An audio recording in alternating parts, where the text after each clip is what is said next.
Mengapa Anies sangat tidak relevan sebagai Presiden Indonesia? Sebelum melanjutkan video, perlu dipahami bahwa analisis yang akan kami paparkan bukan ketidaksenangan pada individu Anies. Akan tetapi bentuk dari kepedulian terhadap perkembangan dan kemajuan negara. Yang dimana Anies sendiri adalah sosok yang paling diragukan untuk meneruskan perjuangan bangsa, dan didakwa akan maju pada pemilihan presiden mendatang. Penetapan rekomendasi nama-nama bakal calon presiden Republik Indonesia pada pemilu 2024. Pertama, Anies Rashid Baswedan.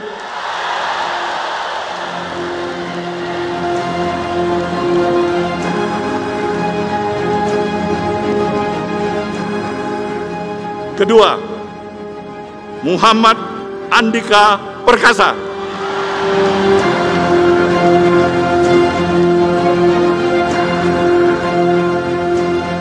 Ketiga, Ganjar Pranowo.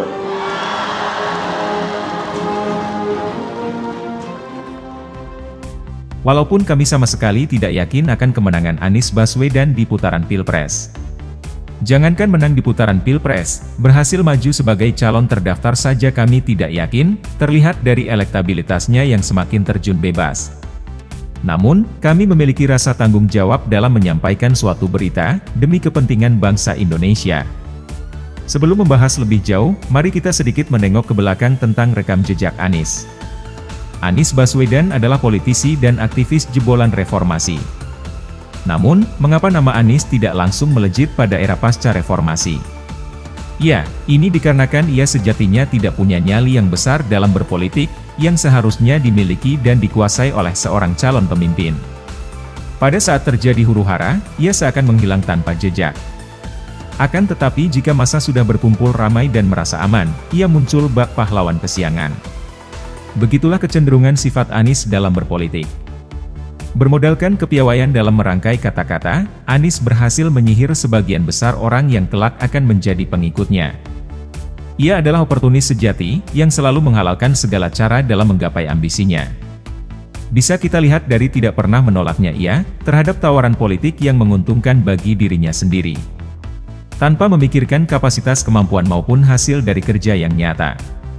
Memang pada keadaan kenormalannya, hanya itulah yang dapat ia lakukan. Karena tidak mungkin ia bergerak maju, dengan segudang prestasi abal-abal yang ia miliki. Ya biasa-biasa aja gitu Mbak. Ya belum ngerasakan, ya belum kena sama masyarakat juga. Yang biasa udah dijalanin terus. Sebagai orang yang kerja di Jakarta, merasa ada kemunduran dari segi pelayanan umum. Kayak misalnya saya udah nggak pernah ngeliat PPSU lagi, dan macet juga nggak ada terobosan baru. Dengan pendukungnya yang militan dan mengatasnamakan diri mereka orang paling alim dan cerdas. Anies terus memaksa maju demi ambisinya, dan tidak peduli dengan arah perpecahan yang ia buat sebelumnya pada putaran pemilu DKI. Ia sangat lekat pada politik identitas dengan dalil kebaikan bersama. Yang pada inti dasarnya ialah, memuluskan ambisi seorang Anies. Dulu, kita semua pribumi ditindas dan dikalahkan. Kini telah merdeka, kini saatnya kita menjadi tuan rumah di negeri sendiri. Jangan sampai Jakarta ini seperti yang dituliskan dalam pepatah Madura. Itik sea telor, ayam se ngeremi. Katanya, itik yang bertelur, ayam yang mengerami. Kita yang bekerja keras untuk merebut kemerdekaan, kita yang bekerja keras untuk mengusir kolonialisme, kita semua harus merasakan manfaat kemerdekaan di ibu kota ini. Orang pelin-pelan dan munafik seperti ini, tentu saja sangat berbahaya. Melakukan apa saja mengesampingkan kata-kata yang telah diucapkan, hanya untuk mencari dukungan demi menggapai ambisinya. Dan biasanya sifat ini, hanya dimiliki oleh manusia-manusia dari negara non-majemuk, bukan seperti Indonesia. Menunggangi perpecahan, demi kepentingan pribadi atau kelompok tertentu untuk berkuasa. Berbeda jauh dengan sikap luhur bangsa Indonesia yang menyukai persatuan, menghormati persaudaraan, serta menjunjung tinggi nilai-nilai keluhuran. Apa jadinya jika orang semacam ini berkuasa di Indonesia?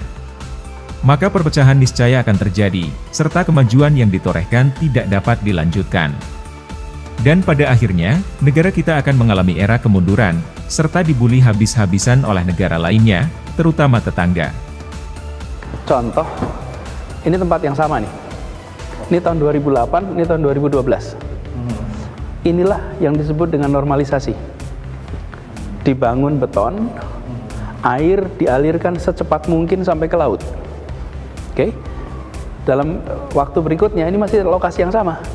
Dibangun ekosistem sungai, di mana ada kehidupan di situ, makhluk-makhluk dan air itu bukan hanya dialirkan, tapi juga bisa terserap dalam tanah. Inilah contoh naturalisasi. Nah, yang kita mau bangun di Jakarta adalah contoh naturalisasi sungai. Dan ada contoh-contoh yang lebih menarik. Saya berikan contohnya nih. Nih, ketika musim hujan penuh begitu, musim kering bisa dipakai. Ya. Kenapa? Karena memang sebuah ekosistem. Bayangkan kalau itu kanal. Nih, ini normalisasi, ini naturalisasi. Ya. Jadi beda sekali bukan dalam kenyataannya? Oh, mantap kan? Ini baru mantap, bisa buat berenang gratis lagi airnya. Ngantri di luar.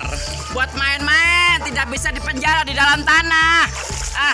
Gue bilang juga apa? Nih, oke tuh.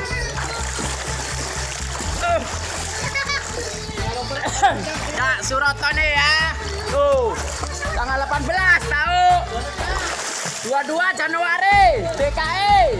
Dan juga normalisasi Ciliwung, normalisasi 12 sungai yang ada, Mokopat, Kali Pesanggerahan, Kali Angke, Kali Cipinang, dan yang lain-lainnya. Juga harus dinormalisasi kalau kita ingin Jakarta tidak banjir. Sumur resapannya si Anies, bukannya sumurnya resap. Tapi ngeluh. Ini sumur resapan, tidak meresap sama sekali. Airnya naik ke atas, hebat. Susah ini bikin beginian nih. Kita nggak bicara yang mengarah ke politik, tapi kita bersyukur 5 tahun Tuhan izinkan kasih ke orang yang pintar ngomong untuk kerja. Terlebih, pada batas akal sehat kita sangat tahu persis bahwa Anies adalah sosok yang tidak bisa kerja, serta menjadi boneka yang dikendalikan oleh Bohir, yang sangat mungkin jauh dari kepentingan bangsa. Indonesia adalah negara besar yang harus dipimpin oleh seorang visioner dan pekerja keras, dekat dengan rakyat dan tulus dalam bekerja memajukan negara. Bukan hanya pandai berkata-kata, dengan bentuk hasil yang tidak jelas manfaatnya. Bangsa kita pun belum menjadi bangsa makmur sepenuhnya, dan masih harus terus berjuang di bawah pemimpin yang berkompeten. Video ini dibuat sebagai bentuk aspirasi tanggung jawab dari putra sejati bangsa Indonesia yang ingin melihat negerinya terus maju. Jika ada yang ditambahkan, silahkan teman-teman tulis di kolom komentar. Sekian dulu video dari kami, mohon bantu dengan subscribe, like dan komen, guna meningkatkan algoritma video, sehingga menjangkau lebih banyak penonton dalam penyampaian narasi bela negara. Terima kasih dan sampai jumpa di video menarik selanjutnya.